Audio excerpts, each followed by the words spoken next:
Hello everyone, it's Blackwatch.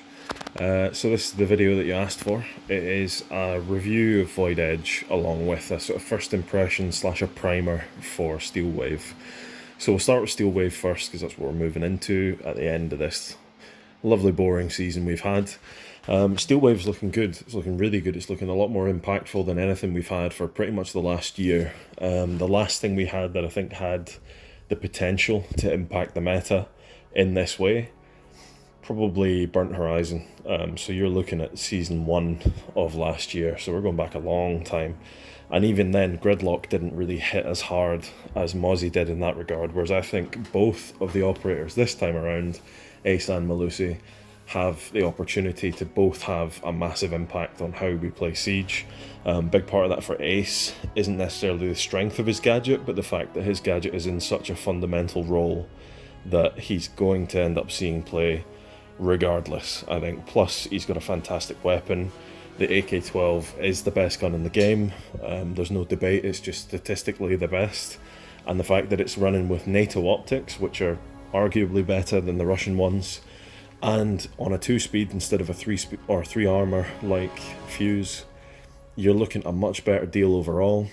His gadget is not as strong as a primary breaching tool as the likes of Thermite or even arguably Hibana, but at least with Ace you're more likely to get a charge off, a single charge on a wall, than you are with Hibana, because Hibana has to put all 3 down before she can make a runnable hole, whereas Ace can kind of take that chance a bit more and still get some value out of his gadget. So I would argue in horizontal breaching situations Ace is always going to be better, plus his weapon is unbelievable.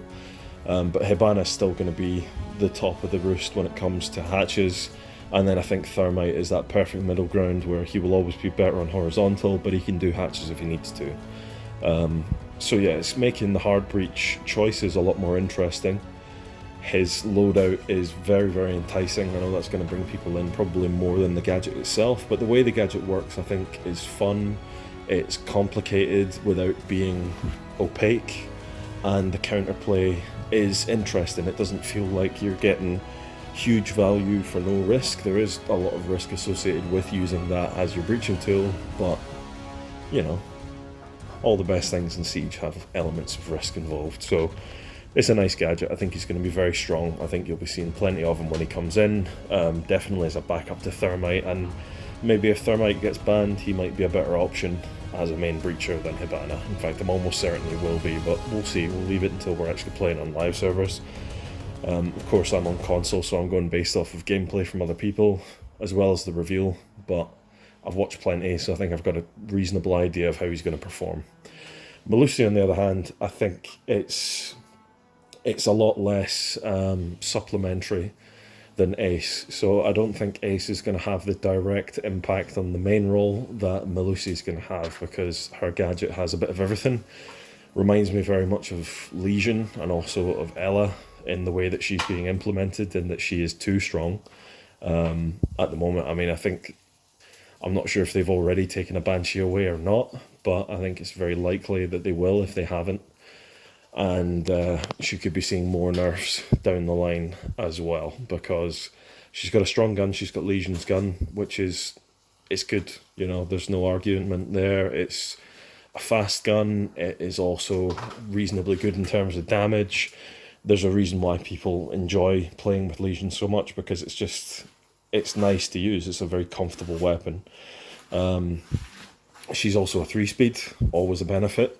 So a 3-speed with a good gun and impact grenades, we're getting even stronger here. And the last thing to top off the whole thing is the fact that the Banshee is arguably far too strong. I think it's pretty easy to come to that conclusion, because not only are you getting a slowdown that is the equivalent of essentially 2.5 spools of barbed wire being placed in a line, because it's a 6-meter radius that it covers, but you're also getting a very strong amount of sound coming out from the place that it is. So you've got the intel, you've got the slowdown, you've got the gun, you've got the speed, and you've got the impact grenades, and I really don't see her staying this way for very long once she reaches live servers, and I wouldn't be too surprised if within the next week, of course we're getting Melusi hopefully a week on Tuesday or a week on Wednesday, or if you're watching this in the future, then I hope you're enjoying her with half a Banshee and the gun that's been nerfed to 2 points of damage or whatever. But I don't think she's going to release in this state because she does look too strong. She's contributing to the 15-second meta, or whatever, however many seconds it is, I can't remember. But she is contributing to that by being another difficult to destroy utility operator. So yeah, I feel there's going to be a lot of frustration from the pros about this gadget, but until they address the issue of all these different utility gadgets being employed and the amount of clearing that needs to be done in advance of the attack actually happening, we're just going to keep seeing these complaints. There's not really much that we can do about it other than keep complaining. But I do think she looks very strong. I do think she looks very fun as well. I think her gadget's going to be useful for the whole team, not just for herself. And I think that the design, I appreciate the idea of the design, but it could be too much. We just have to wait and see how it actually plays out in live servers. I know that a lot of the time you get sensationalized lines from people who are trying to make out that this is going to be the next big thing and this is going to be the next big thing. We've had it for a long time. We had it with Callie. And that was obviously not the case in the end, although speaking of Callie, we'll move on to that in a second. We've had it with plenty of other people in the past where we've been told that they are going to be the best thing going and they just haven't performed to that level. But I think there's more credibility here than there has been before for both of them. But that's my impression of Steel Wave. I think it's going to be really good. And the other reason I think it's going to be really good is because the last two changes that I can note that really interest me, and that's the Amaru change. She's a lot faster, and I mean a lot faster when she's coming through windows. It kind of seems like her weapon is ready instantly as soon as her feet hit the ground. Also, she's not breaking those barricades until she impacts them with her body, so you're not going to have that massive tell where you're basically getting a free kill as long as you're close to the window. And her gadget now destroys hatches automatically. All of these things are changes that really should have been implemented from the start. The fact that we've had now coming up to 3 seasons with her in the game and not being adjusted, not great. Obviously now it's being addressed, but it was a hell of a long time to have someone being so immensely underwhelming. We're seeing the same thing with Nock, or Nuck, or Nick, or whatever, unfortunately, but hopefully that'll be getting addressed in the future. I know that Ubisoft has spoken about giving her a different primary option, hopefully an assault rifle of some form, or even just a better SMG, because she fits a niche that's just not accomplishing a lot at the moment. But time will tell on that. But Amaru is being addressed. She is going to be better. I think it's a well-deserved change because she's gone from completely unusable to potentially quite strong in certain sites, but it's definitely going to be a site-based thing. I don't think she's going to be a universal must-pick. She's just going to be stronger in most situations and potentially very strong in some situations. So a good change. And the one I'm more interested in is a change for Callie. I like Callie a lot, but I struggle to use that secondary. And so a lot of the time I'll engage with the sniper rifle when I shouldn't be, because I should be using the SMG.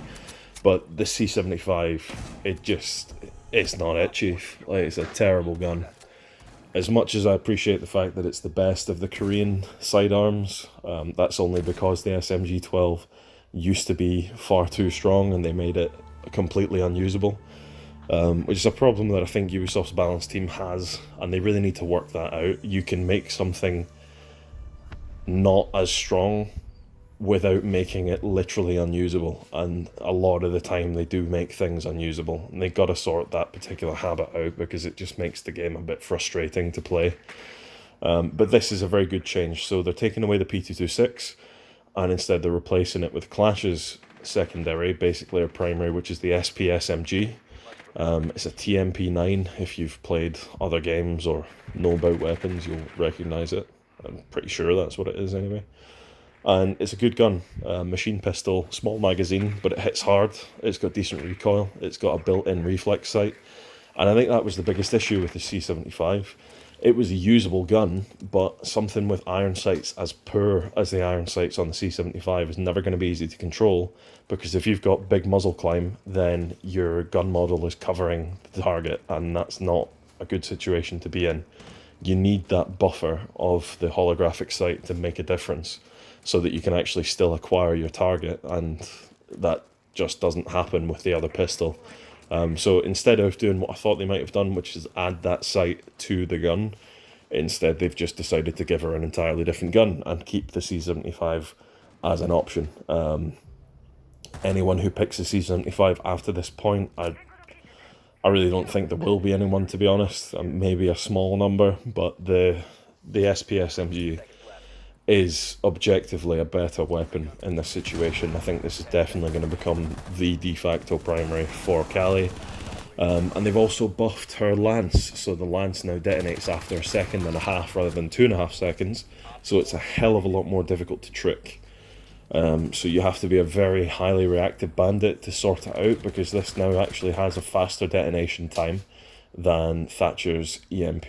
And if you're combining that with a Callie who's willing to stand right next to the wall so that the gadget is instantly locked on, it's going to be very difficult to deal with. I don't think people have taken this into account as much as they should have. I think they've been swept up by the fact that the gun is going to be better, and are kind of sleeping on the fact that the gadget is going to be a hell of a lot better. I think this is going to make a big difference to the way that people approach sites that have breachable walls that you've got to get the denial off of. Yeah, watch out, Thatcher Mines. Genuinely, I think this is going to be a bit scary. Kira's looking at me with a teardrop in her eyes, but, you know, tough. He's had the rule of the roost for too long. I think what he needs is to be changed into someone that's more dedicated to clearing utility, and I think Ubisoft need to realise that this disabling instead of destroying thing is only hurting the game and the operator, and they need to sort that out. Either that, or they need to give the attacking team more options to get rid of things. So all those things add up to make Callie pretty scary, they make Amara pretty scary, and they make the two operators pretty nice. So, good season coming up, I hope. And after that, we're hopefully going to be introduced to one Samuel Fisher, agent of 3rd Echelon and 4th Echelon, the big man, the best in the business, the man with the 3 goggles and not a care in the world. So, we'll see what happens. But on to the last bit of this video, the Void Edge review. Void Edge sucked. It really did. It was long, it was tiresome, it didn't have any content that I really thought was worth observing. The Oregon map rework was a disaster. I think that's pretty universally accepted. It was not nicely done, and I know that I certainly don't enjoy playing it. No one that I know enjoys playing it. No one that beats us on it enjoys playing it. It's just grim. Poor choice. I think Oregon was a safe map, albeit a boring one, but they've turned it into a bad map. So, you know, I think a poor choice in that regard. Yana, I like. Yana is not necessarily worth picking over other people. I think she's fun. I think she's got a good loadout. I think the gadget has potential. But honestly, I think she would be better using it as a throwable rather than something she has to cast in front of her. And I know that you need to do that for balance reasons, but being able to sort of pre-place her drones in a location and then access them from a distance would be so much better, because you would be able to do fake-out strategies where you throw the clone in from one side and then push from another. And I don't think that would be too strong. I think there's enough tells and enough counters for her that you should be able to figure that out. You're still going to hear her coming from the other place. It's not like she's going to be walking in real time whilst the drones are doing things. I just think at the moment she is too much of a niche, and the times when I have used her, I've basically sat and thought, really, I could have just used a regular drone and I would have still had a much easier time doing things. Plus you can also throw drones, so you can get a bit more distance covered more quickly. And I think the potential for the sort of frag-in strategies that you've used with Yana are cute, but ultimately when someone's already aiming at a doorway and hits that thing once, the chance of them missing the person coming in behind after they get used to that particular strat is very low. They're going to nail them most of the time. It doesn't really catch people off guard too often. You can hear 2 people running unless you're running in perfect sync. So Yeah, I think she needs to be allowed to use her gadget remotely rather than using it right in front of her at all times. And Oryx is an utter disappointment. He shouldn't be punished for destroying soft walls because it's one of the few good things he can do. Being able to create rotations like that, I think, is a benefit, but it's not enough of a benefit to punish him with a tenth of his health bar. I know that's being addressed, it's going to take away 5, but I still don't think it's necessary to deal any damage to him, to be honest. The recovery time from breaking barricades and from breaking walls is far too long, and it makes that surprise strat completely untenable because you're just a walking target. It's a Mario all over again, pretty much, in all aspects. His hatch climb is too loud and too slow, his running is too loud, and the recovery is too slow. His weapon is abysmal. The MP5 is only good because it has an ACOG, and you can fight me if you disagree, but that is the case. The ACOG is what makes it a good gun. If it didn't have ACOG, and obviously it doesn't have ACOG on him, it's just not good. It doesn't deal the damage that's viable enough to fight people in the distances that you're going to have to fight them, and you don't have that ACOG to make acquiring headshots easier. So you're outgunned by anyone. It's not going to be a comfortable time as a roamer. The Spas 12 is not a viable alternative. The pistol is also not a viable alternative if you're using that as your primary with the shotgun as a backup. Basically, every element of his kit is just underwhelming, and it's such a shame because he has so many opportunities to do great things because of what his ability is, but they're marred by the fact that you're always at a disadvantage as soon as you have to do the one thing that you're always going to be doing as a character, and that's engaging the enemy. So, you know, if they're bringing him on all the time, maybe you want to bring Oryx, but other than that, I think he's a total liability. I think he needs a total loadout rework, and I think he should be able to destroy hatches by jumping rather than having to pre-destroy the hatches. I think it's ludicrous that he's forced to take an almost useless secondary weapon just to facilitate the ability that is not even that strong in the first place. Yeah, other than that, we had the arcade game mode, Golden Gun. That was fun. It lasted 3 days and we never saw it again. So, you know, 3 days out of a massive season that was dry. I think the mid-season event was delayed because it took a huge amount of time for it to come out. It was definitely well past the midway point of the season, and I appreciate the fact that obviously we had the coronavirus issue, but this event was leaked well in advance, so we know it was ready to implement. I don't know game development myself. I appreciate there may be issues, but just from the perspective of someone who doesn't know about those processes and who's just waiting for content in the game, it felt like a long time to find something different. And it was a cute mode, but it wasn't that interesting. You know, it kept my interest for a little bit, as do all the other modes. I thought the collection was okay, but there was a lot of filler, a lot of single weapon skins, which I don't appreciate. Pointless charm, some pretty average stuff. Just overall, I think Void Edge has been a very disappointing season. It had a lot of potential, but again, we're being met with operators who are just very, very lukewarm when they come out. Nice in concept, poor in execution. So hopefully that will be getting solved. Definitely with this season, it seems like it is. But I would rather have something come out and be too strong for it to then be iterated back upon, as long as they're not going to employ this fire and fury balancing strategy of just completely wiping something out the moment it's seen as too strong. Things are allowed to be strong. They don't have to just be overpowered or useless. You can have that middle ground. So hopefully that will get sorted. Hopefully these operators will be good and won't get changed too much. And hopefully Sam Fisher is the operator in Season 3. But I hope this has been alright for you guys. If it sounds weird, it's probably because I've split the video up into 2, because I don't think 20 minutes is very good. But if I haven't split it up into 2, then hello. Do svidania. See you in the Cali video. Bye bye.